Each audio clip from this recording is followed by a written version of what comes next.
Absolutely incredible. Unthinkable. Just amazing.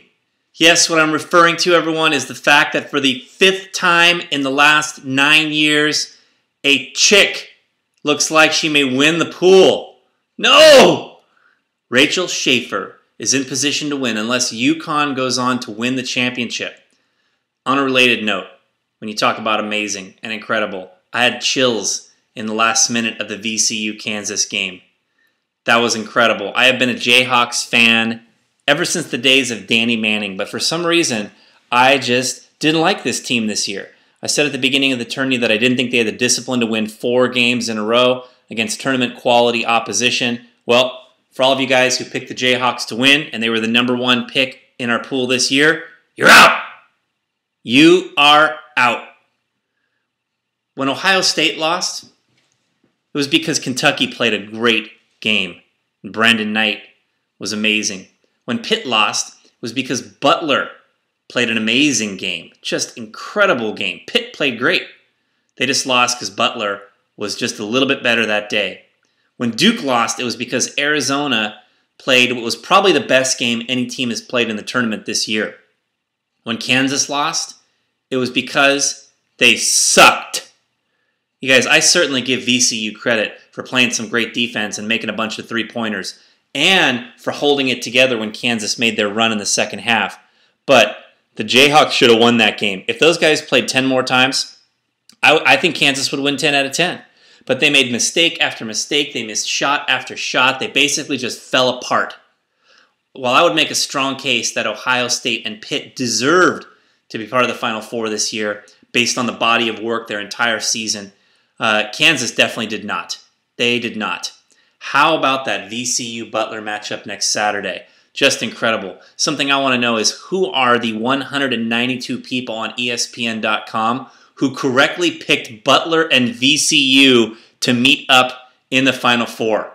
How do you get that right? Remarkably, by the way, 2 out of the 5.9 million brackets filled out on ESPN.com actually have all 4 of the Final Four correct. Yes, including the guy that's leading the entire nation. He got 28 out of 32. Maybe it's a she, by the way. 11 out of 16, 6 out of 8, and 4 out of 4, and has VCU over Kentucky in the championship game. It would be remarkable if that actually did happen. Kentucky versus UConn should be a battle.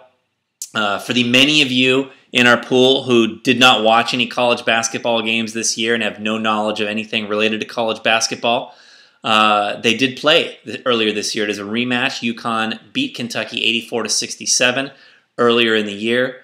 Although, Kentucky has certainly improved a lot over the last couple months and especially lately. So should be a great game. Should be amazing. Obviously, the winner of that game is going to be the favorite to win the championship. But you got to love the fact that a huge underdog, a huge Cinderella team, either Butler or VCU, is going to be playing for the championship.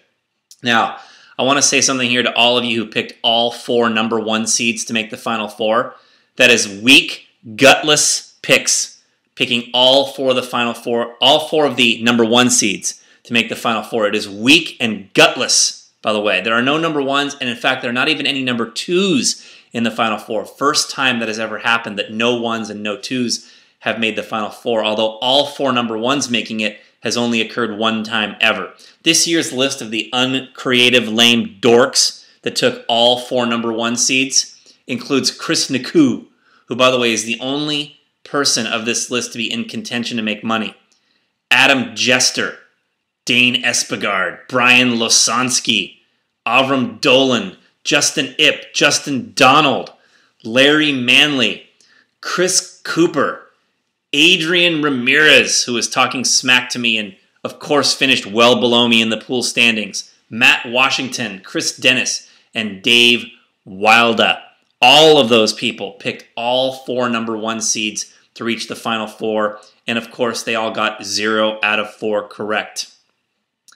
You can see the standings online on the site, with the one exception that Chris Hooks, our late entry on Thursday morning as the games are beginning here at my house, does have 59 points, so he is in contention. Not much is going to change based on the games this weekend really the only scenario is Kentucky or UConn. Obviously, nobody had Butler or VCU. So here are some scenarios. First, let me tell you about the bottom, the bowels of the pool. Those people who could muster up only 45 points or less. Kevin Orton, bereft about Pittsburgh's showing, as I was. By the way, I enjoyed the notes some of you put with your checks for the pool. Jesse Long, in his first entry in our pool, feeble showing with only 45 points. Chris Heigl, former champion, mustering up only 45 points. Brian Winans actually will be winning nothing. Justin Cofield with only 44 points. Should have been riding Arizona's success to a strong pool finish, but instead a feeble showing with only 44 points. Chris Dennis with only 43 points. Bereft over Kansas's pathetic showing today. And the Morris twins, who will probably leave and go to the NBA next year. J. Brad Britton, only 43 points. Another weak showing. Andrew Van Wy, also feeble with only 43 points, having taken Purdue to win the championship. Jess Martinetti with only 42 points. Horrid. Dave Wilder, 41 points. Lauren Gibbs, 40 points, but escaping the cellar. Christina Sung with only 39 points. Fortunately did not come in last and have to pay double. Of course, double of 0 is 0. So it's a good thing. We will have $40 extra in the pool next year because Jean Powell is the caboose finishing last. And she will pay $40 extra next year, $80 to enter. By the way, there are deadbeat losers that have not paid yet. Some have at least acknowledged their non-payment and promised payment in the next couple days. Some are in touch. But those people that have not paid, that I don't know what's going on with, deadbeat losers, Jess Martinetti, Matt Washington, Wynn Westbrook. I'm not quite sure who that guy is, actually. Somebody might have told me earlier in the pool, but I forget. Who is that guy? He hasn't paid. And double deadbeat loser Brandon Oot, who was a deadbeat loser last year. Brandon, you will receive the lifetime ban and the George Dickstad Award if I don't have payment by the time games start on Saturday. Send it now. All right. The positive scenarios. Here they are. If Kentucky beats UConn, the entire pool will be decided immediately at that point on Saturday. Monday's game will be irrelevant. Rachel Schaefer will win the pool if Kentucky beats UConn. Tyler Doubt will finish second. Ty Wilder will finish third. Lauren Horton will finish fourth, and we will have a four-way tie rounding out our Elite Eight between Chris Hooks, Dave Powders, Chris Naku, and Evan Price.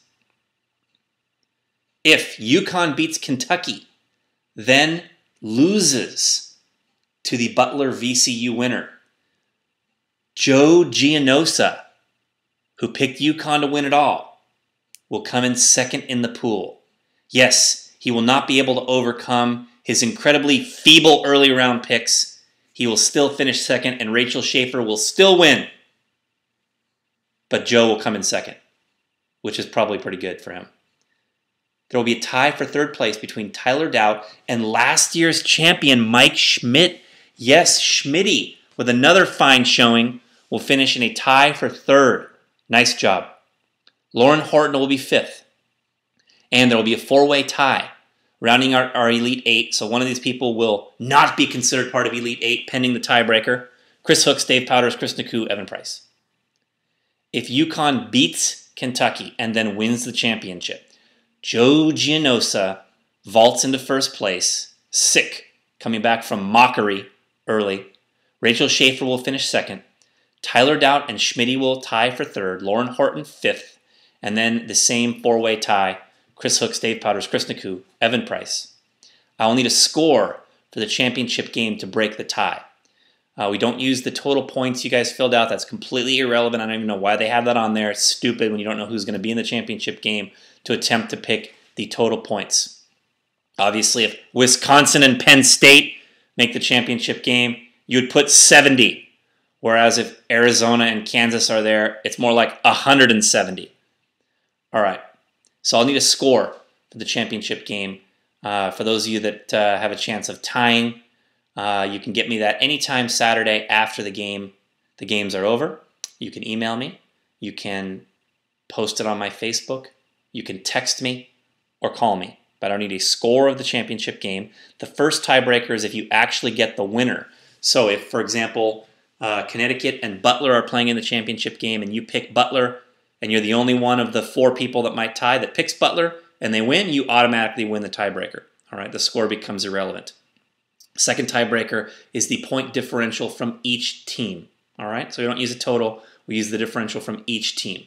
That's how our tiebreaker works. Okay, so enjoy the games next Saturday, everyone. Hope you're all having fun. It's been an incredible tournament. Once again, proving why it's the greatest sporting event anywhere in the world. Immensely greater than stupid things like the World Cup of soccer, where there's no excitement. Here, excitement abounds every single day. I look forward to Saturday. Talk to you guys all soon. Later.